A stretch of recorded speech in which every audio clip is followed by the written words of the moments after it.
Troy, thanks for having me. It's true. 1 year ago, I was fortunate enough to sit in on a fast team monthly webinar just like this on the $300 annual, and it blew me away.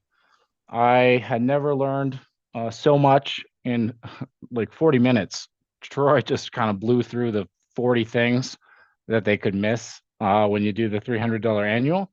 And ever since then, I was hooked, and the more that I kind of got out there talking to folks, it's sort of a thing. A lot of us chime in third Wednesday, and we put it on, we learn something, and we engage. And GA is a community like that. It's a community of practice. It's a community of learning. So when Troy gave me the opportunity to come out here and talk about logbooks and paperwork, of course they tried to cancel us because who wants to hear about that? But we have overcome. And although we didn't do it in October, we're doing it in November. And I'm really excited to talk to all of you about this because really it's been a labor of love. It's been about going out in the field and talking to folks. And if there's anything in this presentation that resonates with you or you want to share, really the headline for everyone is reach out. Don't be a stranger. You'll see my contact information here. You have Troy's information. Please engage because this has been a product of talking to everyone out there that lives this and breathes this, and I'm just the one who's put it together and synthesized it, if you will. So, per usual, couple disclaimers here, right? This is aviation. After all, this talk is primarily focused on the GA market, where maintenance record quality is highly variable. For some of you, that's the understatement of the century. As we know, we get all kinds of logbooks coming in the shop of all types of qualities, if they exist at all. This is a dynamic presentation. We would like this to continue to evolve with your input. I'm going to double underline this. If you're passionate about maintenance records or about any of these tips or rules, let's discuss. I want to hear from you. After this talk, there is a tip sheet with 35 rules that we've put together available after this webinar. So be on the lookout. You might see that. If you don't get it, please do reach out. I can't take credit for this presentation. Again, this was made through many interviews around the country. I just helped put it all together. So it's really your input, all of you that are listening. You did this. You made this. I'm just the guy who arranged it. And then finally, it wouldn't be an aviation maintenance talk if I didn't say, please refer to your local FSDO, FAA, and the CFRs as the final authority on any maintenance records best practices. So without further ado, let me tell you a little bit about my background. I started my journey in aviation at Pan Am. For some of the gray beards out there, you might recognize that logo. I was on the government services side doing contractor logistical services, so legacy aircraft sustainment, mission support services like ground service equipment, that sort of thing, and air traffic control. And that got me sort of in aviation. I had the good fortune of getting a chance to work at Erickson Aircrane. Incredible company.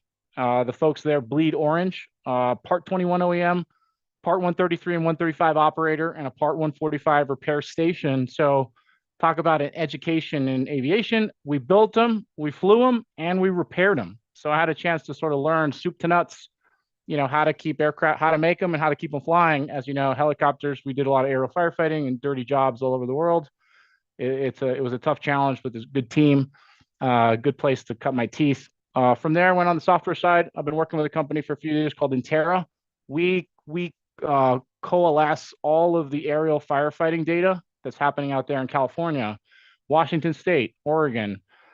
We pull it together and get that into first responders and up at the feds, right? At the Forest Service. Great company, great opportunity to kind of work with aviation technology. And then finally, as Troy said, TBX, where we do lots of AD and compliance, and we're essentially a maintenance provider. Really, it's the combination of two greats. There were two companies since 1991. I knew the owners, and they said, hey, you're a young guy with a lot of energy. Come here, let's put them together. And, there's two sides of the coin with compliance and tech pubs, and then how to do maintenance, right? How to run a shop. We put them together and rebranded last year as TBX, as an all-in-one GA maintenance platform. And for me, So you guys know it's given me a bird's eye view of, how to do maintenance the right way, how to do records the right way. And hopefully some of that comes together in this talk about how we can be more efficient and be more safe, because there's a lot of complexity happening in the universe, right? Of GA. There's just different aircraft, different upgrades, different technologies. It's just getting harder. So how can we simplify our world, right? So this has been an opportunity to learn how to do that. And then I go to a lot of shows where people say, "Hey, GA is dying." Well, mostly it's the big aviation biz, the biz jet world or the commercial airliners. They're like, "GA, that's a tiny market. That's yesterday's news," and that's not true. So I like to show this to remind everybody. Right now, under N registry, right? So U.S. aircraft, there's a little over 210,000 aircraft that are registered. That number has been fairly consistent over the last 5 years.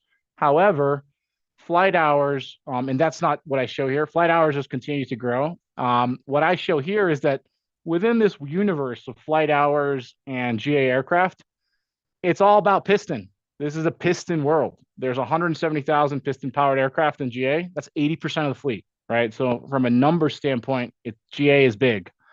From a flight hour standpoint, over 50% of them are single engine piston. If you add twin engine piston and you assume experimental or mostly piston, we're looking at almost 2/3, right? So it is a big universe from flight hours, from aircraft count, and don't tell this to the biz jet world or the big aviation world, but I am very bullish and optimistic about our market. Again, it's a community, and feel privileged to serve it. However, pressure on maintenance shops from rising costs, mechanic shortages, right? Finding qualified A&P, it's getting harder, and then increased compliance. Things aren't getting any easier, right? So how can we implement a practice or a process around maintenance records that really helps us stay compliant, stay safe, be legal, do work the right way, and at the end of the day, have a good relationship with our customer? I think it's all one thing to me, is my big takeaway. And I'll talk a little bit about that here today. I'd say any questions, but it's a one-way sort of thing right now. We'll save questions to the end. So prep for this talk. How did this happen? Here's my process. A year ago, when they asked me to do a talk, or over a year ago, when we first put this together, I was out there asking all the stakeholders around maintenance records. I talked to all the FSDOs that I could around the country: Columbus, Minneapolis, Albuquerque, Philadelphia, Cincinnati. Everybody brought something to the table around what was important to them, right, in their neck of the woods. Minneapolis may care about certain things that Albuquerque does not, right? So that was interesting to see. I talked to as many IMPs and IAs and shops around the US. I set up a hotline, which was essentially my phone, where people could text me bad log entries, and we could find rules and things that matter to them. We looked at obviously the regs, advisory circulars, and got deep into the CFRs. When we started this, we were on AC 43.9C. That's not going to mean anything to you guys, but we're now on 9D. It came out in December. It's an advisory circular on how to do maintenance records, and then obviously advisory circular 39.7D around airworthiness directives. And then we talked to schools. What are they teaching the future generation?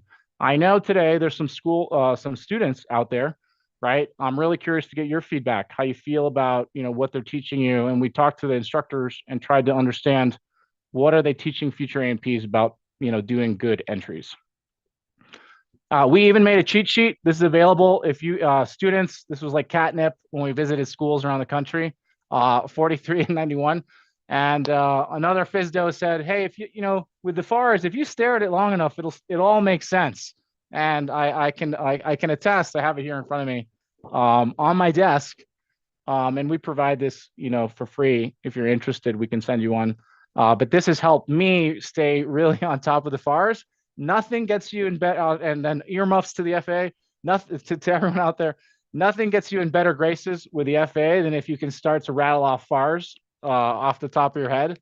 It really changes the tone of the conversation. I noticed that. So if you're interested in improving your relationship with your local FSDO, the cheat sheet might be for you. So this has been helpful for us. And then again, not all records are created equal. We talked about high variability. Some of these logbooks are falling apart, right? And some are really dialed in, right? They have the They have the separators. The people take a good, good care. They're trying to really create something that's a new standard, right? But that's not the usual case. I think we can all agree that there's just a lot of variability out there. So what did I ask everybody? What did I sit down with AMP and the IAs out there? I said, guys, send me your logbook, top logbook do's and don'ts. I said, what's your biggest logbook or maintenance record pet peeve? Send any tips or tricks you've picked up over the years to improve your maintenance records, right? What's helped you? Three, any bad behavior you've seen that has led to a violation or safety issue. We learn from sometimes not doing certain things, right? Number four, general thoughts on how to improve log entries and recording of maintenance. Five, anything that confusing between 4391, right? And then six, any advice you've received in the past from a mentor that has helped you. This is a community of mentorship, right? And a lot of folks, it doesn't matter how old you are. I was on the phone the other day with an A&P who's 65, and he goes, "Oh, let me talk to my mentor. He's 89 years old and he's over here." It's really nice to hear that there's a lot of this knowledge that's passed down. I call it the secret knowledge. If you have that secret knowledge, or you have something that someone has taught you that has helped you do your work in the right way, I want to hear about it. I think it's important. So, we can transfer that, we can codify it, and we can make sure that the next generation has these tips and tricks that you've learned and that have helped you. So this is almost like a PBA for all of you out there. If any of these things sort of jump out, or something jumps out to you in this talk, write it down, send me an email.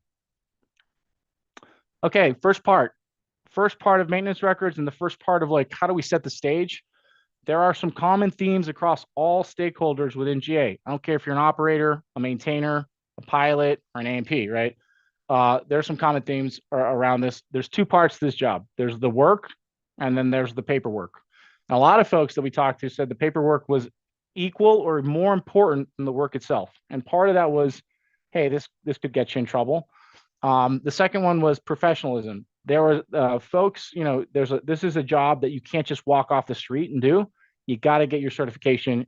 You can go to school, you can do the experience track, but you can't just do this like in automotive, right? Have a garage in the back of your house. The general aviation maintenance community is they're professionals. So, if you're a professional, you're always trying to get better. So there's this idea of continuous improvement, always improving. Three, consequences and risks. Listen, this is a job where if you make a mistake, or things can happen, right? People can get hurt, people can die. So it's the reality of aviation. There are consequences and there are risks, so we take this seriously. The four is there isn't necessarily rules. There's more of a spectrum, right? And the way I'll talk about it today is that the spectrum is legal, better, and then best, right? Can we improve on that? That's the best type of maintenance entry or best practice I've seen. Hey, that doesn't really fly, but that's barely legal, right? We talk about maintenance entries and compliance in those terms. It's really a spectrum. And then number five, again, this is a community. It takes a village, right? So we help each other, we help others, and we're going to help each other get better. And that's part of what the FAST team does, right? It's been my experience with the FAST team. Coming to these webinars is, hey, this is part of that community, part of that opportunity to improve. So if we were going to talk about those fundamentals to an incoming group of A&P students, I was thinking the other day, this week, on what's a good framework to tie this together that makes sense. Because again, you go in these presentations and they'll say, safety is our North Star, or safety above everything else, right? It's sort of abstract. And for me, what it started to click was I kind of separated into three pillars, this Venn diagram. I call it the Trinity, but that's already reserved for part 21, 43, and 91. So we can't call it the Trinity, but we can call it the three pillars. So the three things are, there's a regulatory foundation here on like, okay, this is what's legal. This is what you have to do. Then there's the maintenance piece, which is the technical. This is how you do good maintenance. And then the third part is the business side. Hey, how do you dial in how do you move aircraft in and out of your shop and do maintenance the right way? How do you track it the right way? What's your shop process? All of those three things for me kind of tied it together, right? Because some shops will get 2 out of 3, Really, if you're a professional, you're doing all three. You're tight on the regulatory side, you're doing all the technical work the right way, you're doing it right, right? You're being safe, and your business is thriving, right? You're charging more, you got demand, people want to go to your shop, do an annual review, do a 100-hour review. They want you to do the work, not somebody else. It's those three things together, and right in the center is where you want to be. That dialed in shop, right? So that's something that started to click that we're using to in forming a curriculum for some of these schools. We've started to go down this, like, how do we teach a framework here? There are 5 principles that will come out of this presentation on doing good entries to keep us sort of aligned, and they are defensibility, right? Can this entry stand up to an audit, right? Is it audible, right? So defensibility, number one. 2, professional. Did you make this professional? Is this the best entry you could have made? 3, accountability. Are you ready to sign off all prior work and return that aircraft to service, right? You're going to put your name on it. It's going to be you're the last one to sign it. So you're accountable. Are you ready to do that? 4, repeatability. I think this is a great one that gets forgotten is, can someone else replicate what you did based on what you wrote, right? Some of these entries you're going to see, you can't exactly do that. It leaves a lot to the imagination. That's not good. And then 5, traceability. Can all applicable parts that go on the aircraft or come off the aircraft be traced, right? Have that traceability aspect is another thing that we're going to see today that not everybody does, right? So depart, maybe this is the mnemonic that can help remember it, but these are the foundational principles that have started to help me understand why we do good entries, how you do good paperwork, beyond just, hey, we want to be safe, we want to be compliant. Well, it's all part of this holistic idea of doing things, again, being legal, doing things the right way, and then it's good for business, right? So something to think about. I always start this talk with an example entry. Where do I go get entries? I go to Trade a Plane, I look up a 172 or a Piper Cherokee, and that's essentially where the bad entries live, if you want. And I took a screenshot and I'll put it here for you guys to see. You don't have to go very far, right, in GA to find a bad entry. We'll read it over. This usually gets a few laughs from the audience, but this gentleman wrote, installed new ELT battery. I certify that this aircraft's been inspected in accordance with an annual inspection and was determined to be in an airworthy condition. Tack time, total time. And then that, name, cert, and signature, right? So it goes back to the spectrum. Is it legal? Could it be improved? Right. That's number one. But really, the other side of the coin that's helped me kind of understand this more is, how does it stack up with those principles? Can this entry stand up to an audit? Well, it's legal. Is it as professional as it could be? There's some room for improvement here. Accountability, there's some holes there. Repeatability, can someone else replicate what you did? We don't really know what type of annual inspection this person did, if there was anything else that this person did. And then traceability is just way off, right? We don't know anything that happened here. This entry could be improved, right? And yeah, this one came in through the hotline. They get even worse, right? You'll see these in the logbook. Hey, manual inspection performed. I lost the sticker. So, we don't have to. It's people can definitely do better, right? So, and the folks that are at, we're looking at this. If you're at this webinar, you're probably not doing this because you care, you're listening, you want to improve. But what do we do about the other folks out there? How do we level up, the community to have professional entries? It's something that we're trying to constantly think about. Some of these people may be our customers, right? How do we help them? So I'd I'd ask for questions, but again, there's a chat. If you have any questions up to this point, write it down in the chat, and Laura will get to it. So let's get into the rules. It wouldn't be a talk in aviation without going to the FARs. You thought you could get past it, but no, we're gonna look at the cheat sheet a little bit. And I think it's important. Again, it's that first regulatory bubble. That first rule, by the way, is make an entry. If we're going to do maintenance, then we're going to have to make an entry. That's a direct quote from Troy. 43.5, right on the left, we have the rules for maintenance. On the right, Part 91, owner-operator responsibility. So what do the FAR say? Well, 43.5, if you're going to do maintenance, an entry is required for return to service, and you're going to execute a Form 337 if you did a major repair or alteration, right? Well, what needs to go on that entry? Well, we have two types. If it's maintenance, non-inspection, 43.9. We're going to put description of the work performed or reference to data acceptable to the administrator. We're going to put the date. We're going to put the name of the person performing the work, and we're going to put the signature, cert number, and kind of certificate held. Right. 4311. We're going to do almost that. We're going to put the aircraft total time. We're going to, it's an inspection entry. When we do an inspection, those are the rules on what types of entries. 4313 is how we do maintenance. This is the maintenance standards. We're going to reference the maintenance manual. We're going to reference the ICA. We're going to use tools and test apparatus that are acceptable and best practices, right? That's the kind of a little bit of the technical side that we looked at on the Venn diagram. And then how we do inspections, 4315, we're going to use a checklist. We're going to reference the parts in Appendix D. We're going to do engine checks, and we're going to check for ADs, right? So very clean. These are the minimum requirements. This keeps us legal. These are the guardrails. On the flip side, the other side of the coin, we have the owner operator. At the end of the day, the FARs make it clear also, hey, the maintainer is going to make an entry, but ultimately the owner is responsible for maintenance and for keeping that aircraft in an airworthy condition, 91403. Well, what does that mean? It means 91405, they're going to make sure a maintenance person makes the appropriate entry. 91407, the entry is going to be as per 43.9, 4311. And then there's a little bit more. There's other details reflecting the records that they need to keep for their aircraft. That's all 91417. It's the same entry requirements that we have in 43.9, 4311, but then we add the total times for the engine, the prop, or the rotor. We're going to track life limited parts. We're going to track time since overhauls. We're going to track inspection status. We're going to write down what ADs we complied with, and we're going to do the forms as for 43.9.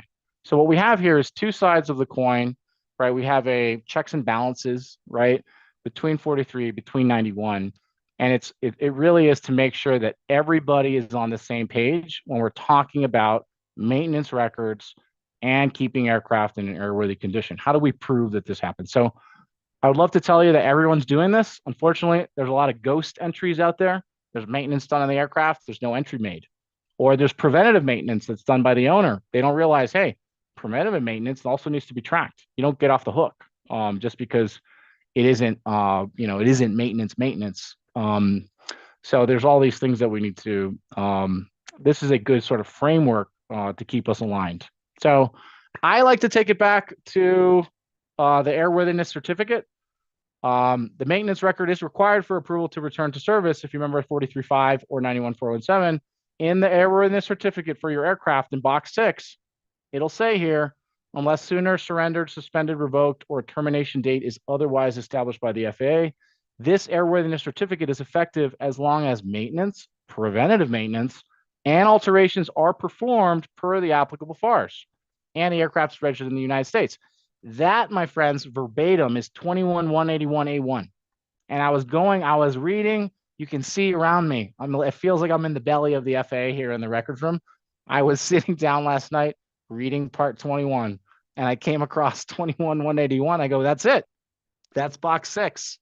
It's all there between 21, 43, 91, the Trinity, right? So if you're not doing the maintenance as it's outlined, if you're not tracking it, that aircraft, not only is it not approved for return to service, that airworthiness certificate is invalid, right? Some folks like to talk about safety, right? Airworthy. What does that mean? It says, hey, it matches its type certificate and it's in a condition for safe operation. And they take the debate down that road. I don't think you even need to do that. I think you can take it here and say, hey, your airworthiness certificate is invalid. If you're not doing maintenance records the right way, if you're omitting things, if you're not making entries, you need that arrow. You need that airworthiness for your pilots out there. You need that to get in the plane and fly away. So, can you prove it? You can prove it through the maintenance records. If the aircraft's airworthiness cannot be proved, it becomes useless as a flying machine, is what one gentleman said.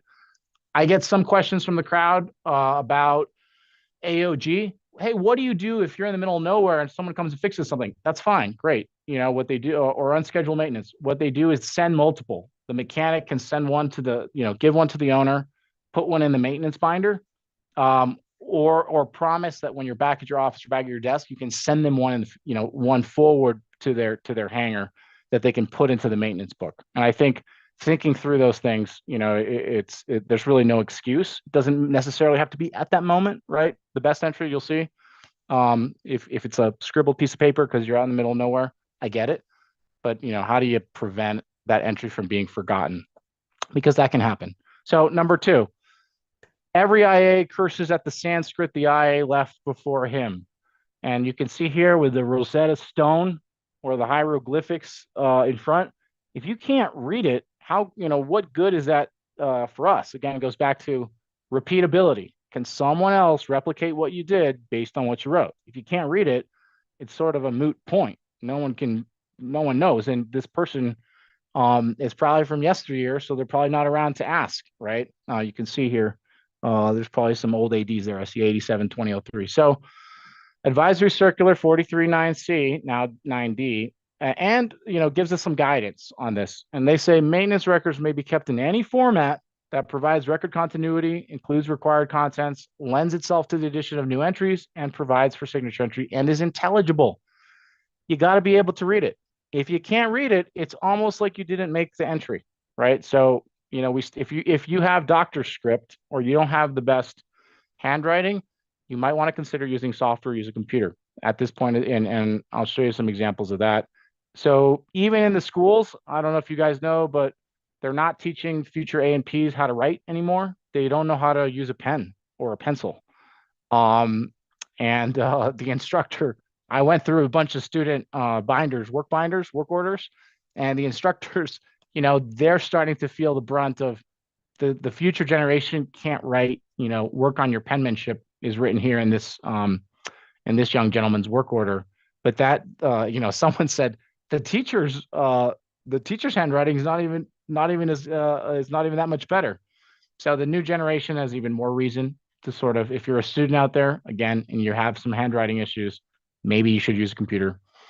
Make it professional. Number three, is it legal? There's another talk out there with the FAST team. They like to throw out different ways of making an entry. I have here on the left the bar napkin, right, with the rubber stamp, with the I certify statement. I got the piece of cardboard, and I got the dog ate my homework, right? Maybe that dog ate my homework happened when the owner operator was AOG, right? And the mechanic said, "Here you go." Mobile mechanic goes, "Here, I don't have my computer with me. Here's the entry." So is it legal? Yes, this is an entry, right? But barely. Is it acceptable as the owner operator? Yeah, you could probably get away with using one of these. Is it good business? Absolutely not. Again, it goes back to that principle of professionalism. Did you make it professional? And again, Advisory Circular 439 gives us some guidance, right, on the napkin. Maintenance records may be kept in any format that provides record continuity, includes required contents, and lends itself to the addition of new entries. You don't really have room on the piece of cardboard or the napkin. Maybe the napkin you can get away with a couple more entries, but you get what I'm saying. And if you're AOG, like we talked about before, you can send a copy in the mail, send it forward, find a way to close the gap and then, level up that professionalism. So this is number three. Use software. Again, if you have penmanship issues or any of this resonates or you just don't have time to get it, you can use a label maker. You can use Microsoft Word. You can use software like ours. It will save you time. Most maintenance softwares has something like this, but with a lot of folks use Microsoft Word, right? There's no excuse today. Use software if you can. Make it professional. I want to talk about layout on some of these entries that are out there. Make it easy for the next guy to find the information. We talked about repeatability, right? What really helps is a few things that jump out. You don't have to copy this per se, but some of the things here jump out as, hey, this is a really professional entry. Number one, this entry has numbering or bullets, really easy to read. You can kind of with your eyes just jump 1, 2, 3, 4. The second, separate that AD compliance section in its own thing. You don't have to do a table, but hey, that's a real easy way for someone to be like, did you do the AD compliance that you're supposed to at that annual at this juncture? It's really nice to just see it there versus in the paragraph form. Number three, bolding the topics about some of the systems or subsystems that you were working on them makes it really easy to follow, right? When you're talking about landing gear, this one has landing gear system and wheels. Great, bold those subtopics. And then if there's any next due actions, do the math. Make it easy for the next person. Do the calculation. There's a lot of issues that come up because not everyone's good at math. And some people, sometimes the next due isn't 100 hours or a round number. Sometimes you have to calculate stuff. People mess things up. There's dyslexic folks out there. This is where hours get tripped up, and we'll talk about that later. Again, don't have to copy this entry, but it's clean, it's easy to follow, and it's professional. Number 4, tell a story. At the end of the day, Troy likes to say, we're storytellers at the end of the day. That's a Troy Sikas, original. When I was out there, I learned about sort of two kind of sides of the pendulum. There's the bare minimum, right? The rubber stamp, which is like the opposite of telling a story, is saying nothing. You're saying nothing at all. And that really was folks were saying it was a remnant of back in the day when FA felt like the police and no one wanted to say anything. And that has changed. But there's still the rubber stamp still out there, right? That's the bare minimum. On the other side, we have that Encyclopedia Britannica type of entry, which is perhaps way too much. It's the wall of text, is that I like to call. Again, it's maybe finding the right middle ground, right? Which one would you prefer is a question I like to ask if you had one or the other, right? Obviously, you'd probably want too much. You get a lot of detail there, but you really want to filter it and make it easy for someone, to see what you did and track it. And what one inspector said was, some folks say you want to be vague. No, you want to be detailed. Again, it goes back to, can someone else replicate what you did? Are you ready to sign off on prior work? Can this entry stand up to an audit, right? The defensibility and the traceability, all our principles really speak to that. So tell a story. Tell us what you did. There's 2 schools of thought on how to describe that story, right? There's the published data method, right? So, and then there's the descriptive method. Descriptive method is more of the poets out there. If you're a poet, you might want to tell us everything that you did. If you're more, all business and an organized type, you might want to refer to data that helps organize, describes that maintenance activity. So for a landing gear operational check here on the published data method, it might say accomplished landing gear operational check per Cessna 210 maintenance manual. And if you were going to do the descriptive method, you might say landing gear operational check, place aircraft on jacks, performed landing gear retraction and extension 3 cycles, and manual landing gear extension 1 cycle. No discrepancies noted, right? You're just telling us a little bit more, and you're not really, you're just walking us through it. You're telling a story. At the end of the day, 91417A1I says we're going to have a description or reference to data acceptable to the administrator of the work performed. Either one is okay. It's more of a style, right? But tell a story. And if you're not going to write what you did, don't do this crap, is what another inspector told me. Again, it goes back to repeatability, defensibility. Make a proper ELT entry. ELT entries were one of those low-hanging fruits, right, that were out there. What does that look like? So we're going to start to get into some examples of almost like grammar about what's a potential format for a good entry for different types of maintenance activities. So here, example of a good entry for the ELT. Performed ELT test in accordance with 91207D 124. Replaced ELT battery with new part number, expiration date, month, year, right? Great entry, covers everything. You might also say performed ELT test in accordance with 91207D 1 through 4. No discrepancies at this time. Battery due, month, and year. If you remember that first entry we looked at, they changed the ELT battery. They did not reference the FAR. They did not give us the due date. You got to put the due date. 91207 C2 says you got to enter into the maintenance record that new expiration date, right? Some people put the sticker on the back of the book. We want to make sure that's in the entry. And then the other pet peeve that comes out here is some people say they did the replacement in accordance with 91207. That's not true. The test is in accordance with 91207. The replacement is per the battery OEM maintenance manual, right? Or the installation instructions, right? So again, these these are getting more in line.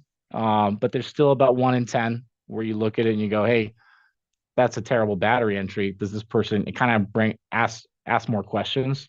And I think it's low hanging fruit. Incomplete 8130 or yellow tag entries.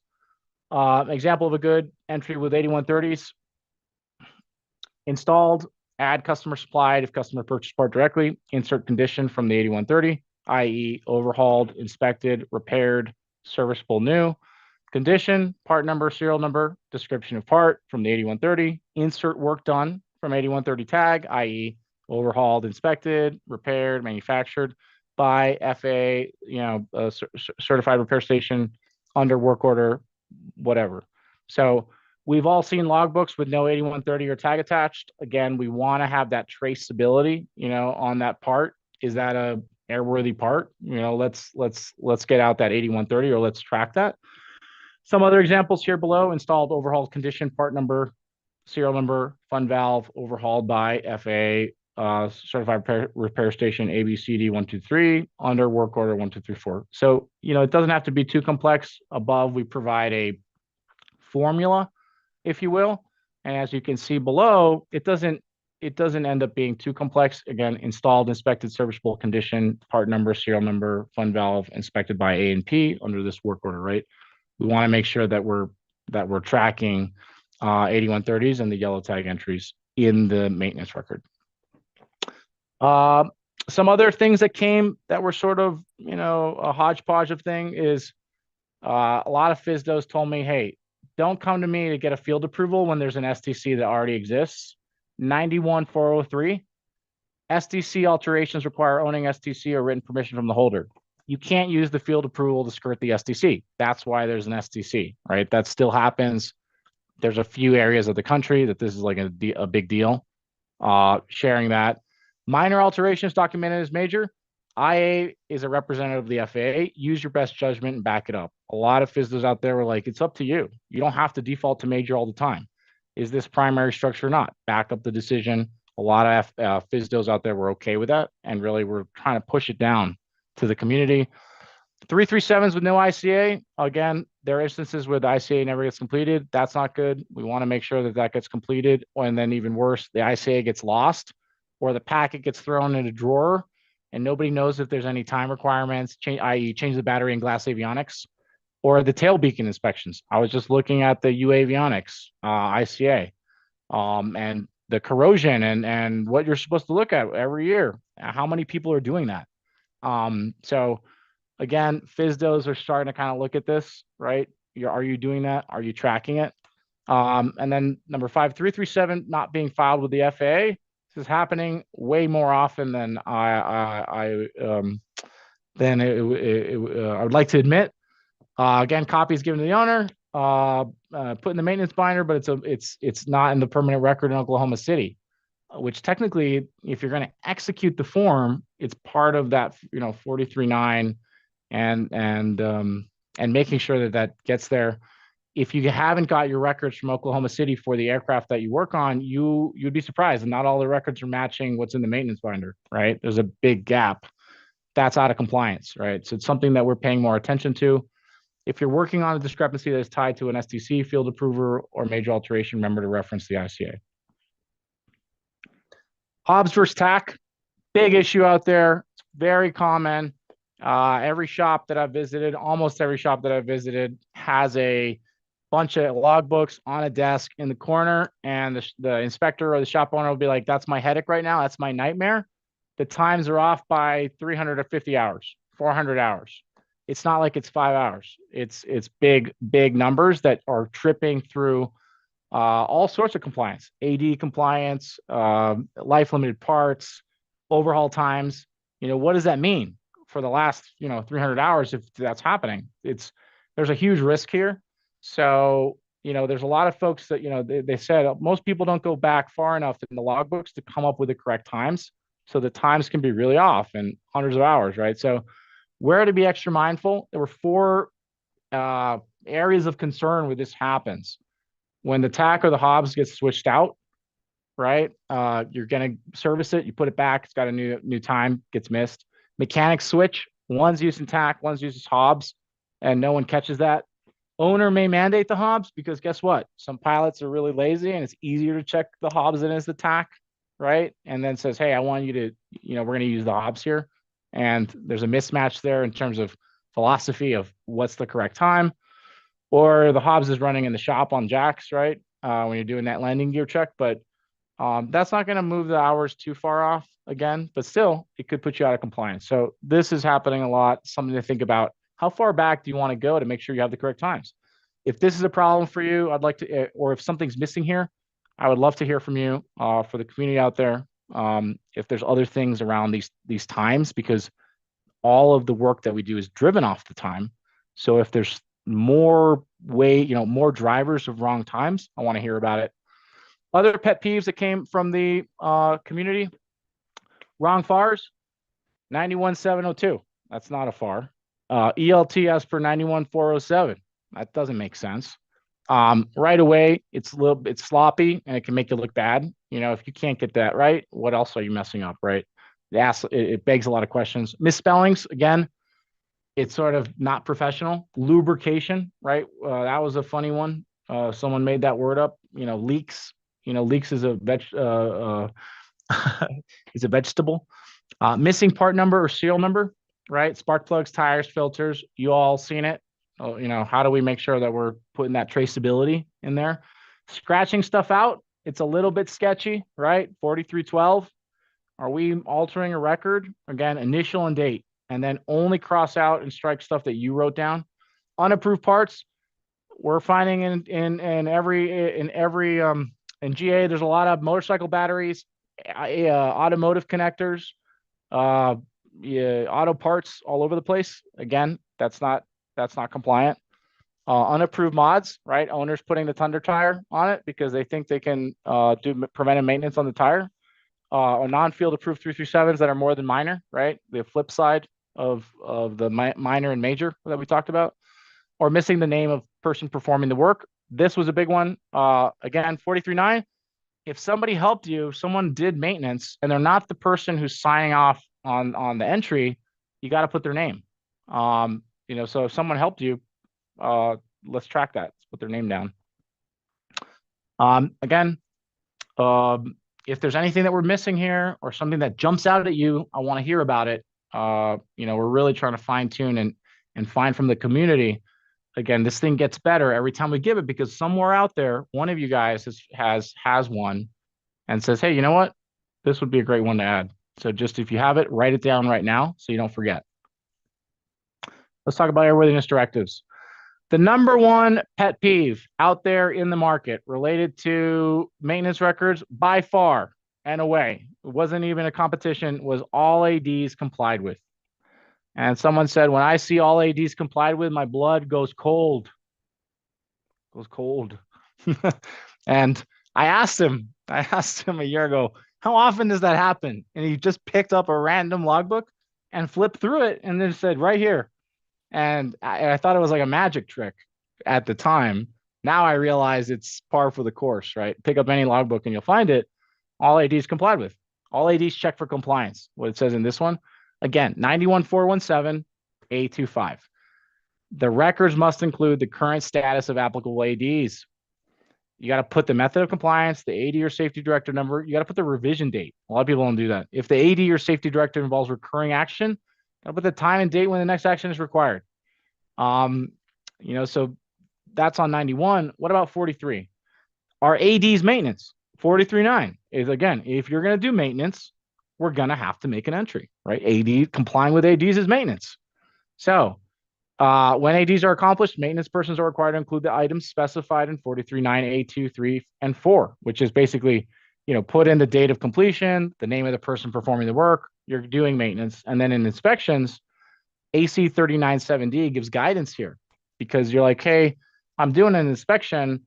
However, it says in 43.15, perform the inspection so as to determine whether the aircraft or portions thereunder inspection meets all applicable airworthiness requirements. That includes ADs, right? That's what the advisory circular gives guidance there.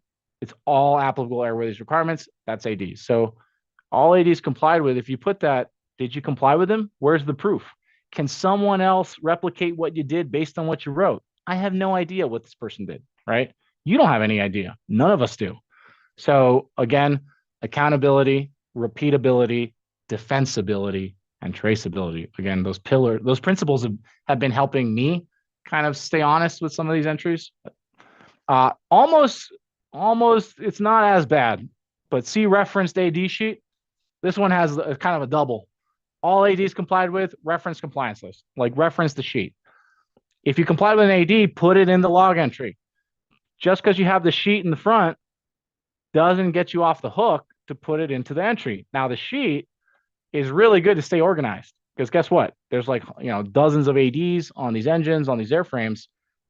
Using software, using an AD sheet, great. You're organized, but that doesn't get you off the hook because guess what? Pilots, they're losing the ICA, they're losing the AD sheet, they're losing everything. They can barely find their keys, right? And I know that because I'm a pilot. so someone said they need to staple this thing, to the binder, because it falls out. So again, having a sheet is great, but you got to put it in the entry. It doesn't get you off the hook. And then the second thing is, how do you know that AD sheet is the current one? Doesn't really, you're not really sure unless the person put the date. So it just begs a lot of questions. We can improve it. Again, legal, better, best, right? Go back to our spectrum.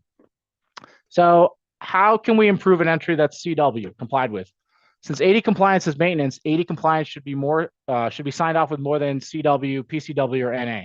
And the way we like to think about it is, hey, this is the best practice.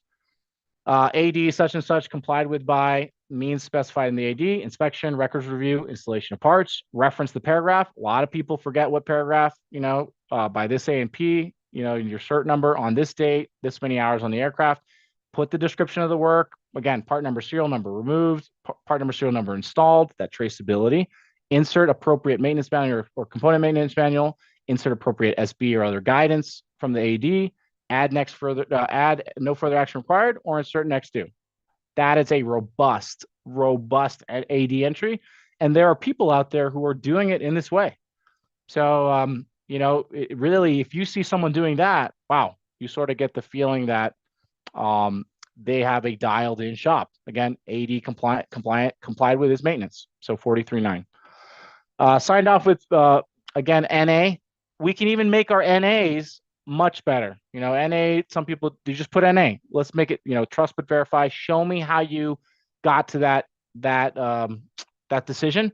So here's a better best. NA by serial number, model, registration number, manufacturing date, etc. Or previously complied with, see logbook number, this entry, right? What page? And then down at the bottom, some people go above and beyond. This end, we can look at the NA one. AD such and such found not applicable by inspection of records review. Reference applicability paragraph by this A&P, cert number on this date, these hours, time since overhauled. This is a time in service, subject, part numbers not installed, AD terminated, no further action required. That is a robust entry. There are people out there doing it that way, right? Not saying go all the way, but maybe go a little bit farther than PCW. If you have an AD that you're finding in your shop that's missed, I want to hear about it. We call them the usual suspects. We have 20 of them. We wrote a couple pieces on it, or also known as the repeat offenders. The Lycoming connecting rod bushing one is one that's coming up lately. That one needs to be checked every time you do an oil change, right? People don't realize it until you replace it. So is that happening at every oil change? Again, the Lycoming fuel clamps is another one where people, they're just, the fuel lines are all over the place, are clamped up, tied down, not supposed to be that way. Lycoming oil pump impeller failure, 960910 is one that some shops have been having. That's the sintered iron oil pump gears, the single piece and the two-piece pump. There's like conflicting information between the service bulletin and the AD. Cessna doorpost, if you guys are working on that one, what a pain in the butt, right? Until you put in the kit, you got to do a recurring inspection. Like, is that getting done? If there are any other ones out there in your shop, please email me. I want to hear about it. I want to track these things. I want to make sure what or what's confusing with an AD, we can get out there to other folks. Use software for AD reports. Again, you can save your methods of compliance. You can show recurring and new ADs. You can export to the logbook record. You can simplify your research. You can print it in the style that you want, recurring or category or variety of styles. You don't have to use our software. There's other people that do this, but at these price points, there's really no excuse. For us, this is how we get better, right? So I'm gonna say, please look at it if you're not doing it today. Don't delete your ADs, even if they're RNA. Some folks like to delete them. You want to have a history of like why you maybe didn't do it. We saw that, right? That records review were not applicable by that part. That part wasn't installed. It's that accountability. It's that repeatability. It's that defensibility pillar we talked about. So you can omit them. In our software, we let people omit them, so they're hidden. They don't show up in your print, but you can always go back and realize why you did that, or someone asked you. Best practices for ADs: be complete. For aircraft you see for the first time, do a complete AD check. Number two, document it properly. Since AD compliance is maintenance, AD should be signed off with more than just CW, PCW, or NA. Three, use software if you can. It'll save time, effort, streamline your shop, get you into the groove. Four, the biggest thing you can do is to manage customer expectations. A lot of folks tell us, oh, the customer won't pay it, or I do my annuals for a couple of my buddies. Everybody can put in a 50 or 100 bucks, or an hour. Like, the best shops are upfront with aircraft owners on diligence and time. They're charging for that time to do the research, and people are paying it, and they're getting more value because the customer is getting a report. So that's your job. Manage the pilot, manage the owner operator. You are going to do records review. You are going to make sure that the ADs are complied with. Five, cross-check service bulletins. You want to make sure that those things match with the AD language. And then for ADs that have no record in the logbook, compliance at the time of inspection is required, no matter what the prior AD list may say. So for NA, list the time inspection. For missed ADs, you have to accomplish it and document it. Again, shop owner told me we found records with mistakes carried over for years by successive maintenance shops and AMPs. Things get hidden. They're not in compliance. We want to do a better job. Don't assume, right? You all have a story about a plane with a 20-year-old AD not complied with. Always double check. I like to say never trust the tower. Tower tells me, runway 20 clear for takeoff. I'm looking at oncoming traffic because there have been situations where someone's on final and they cleared me for takeoff. It still happens. Same thing with the OEM. OEM has a service bulletin. You might have the maintenance manual. The data sometimes conflicts. And what I have here is a flange sealant from an OEM. Hey, apply this to all flanges. You can see here the cylinder, where it applies to the crankcase. You're not supposed to put flange sealant there. It's not correct, but the service bulletin said it, and a poor fellow followed this, and there was an accident. So final thoughts, some key takeaways. We're all on the same team. Don't let competition damage the working relationships we need. If you get a call from a shop about prior work, don't get defensive. If you call a prior shop, don't get accusatory. Help fix the plane. Number four, build relationships. Takes a village. Number five, we may like planes more than pilots, but pilots pay the bills. Help them with answers to their questions. Number six, make sure nothing rolls out of your shop unless it's safe, airworthy, legal, and right. Number seven, I want to hear from you. Tell me how we can make this talk better. Following this talk, if you're still awake out there and paying attention, I salute you. We will be sending out top 35 do's and don'ts tip sheet. So no need to have taken any notes. We'll share these with you all. Again, are there any that we're missing? I'd like to get the top 50, right? To really get broad. And then finally, my contact info. Thank you for the opportunity to share with you what I've learned for the last year, out there and about, talking to folks like yourself. Again, I want to hear from you, and we offer a 10-day free trial at TBX or airworthy.com. It's zero risk. You can see what we're offering. Again, it's really around compliance and around doing maintenance the right way, having a process. And I'm having a lot of fun running it. So hopefully that'll entice you to have a lot of fun getting out there to give it a spin. Thank you.